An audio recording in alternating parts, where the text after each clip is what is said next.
I get a lot of abuse. I've been spat at in the street, I've been called names, I've been pushed over. They're just beating you up just because you're wearing makeup and not letting you be who you want to be. You hear people shouting abuse, giving physical abuse. I think it's a bit stupid that people do judge other people just because of the way they dress.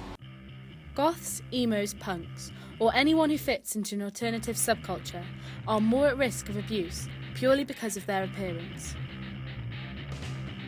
If we make a few simple changes, the risk is reduced. However, we also strip them of their identity. But why can't they express themselves without becoming victims of a hate crime? I work here at Extreme Largeness in Athletics Palace. Quite often, a very common prejudice that I get myself because of my appearance, people I think I am some sort of crazy punk and I'm going to be violent. I've been abused generally by men and women under the influence of alcohol. It makes it quite difficult going out with friends. I lost pretty much every single friend I had when I was about 15. Used to dress like trendy clothes, tracksuits and that, and then one day I came out in a Marilyn Manson t-shirt, combats, army boots, and all my friends just like disowned me instantly. Not only am I part of the goth sort of subculture, I'm also part of the trans community, so I don't just get abuse for looking like a vampire or whatever, I get abuse because I look like a girl as well. So yeah, well, I've been attacked before for wearing makeup and stuff, but it could have been a lot worse. It was about 14 of them when I was 17.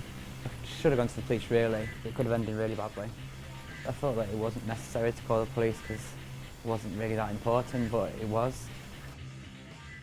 In 2007, 20-year-old Sophie Lancaster was beaten to death.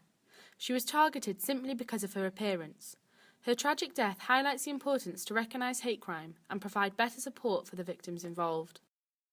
As Sophie's mum, obviously, I look at the case and the issues surrounding Sophie's attack, and Judge Russell stated quite clearly during sentencing that she was attacked purely because of the way that she was dressed, the way that she looked.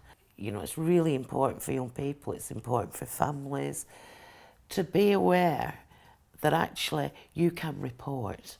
And I think, I was Sophie and Rob had been attacked 3 times previously.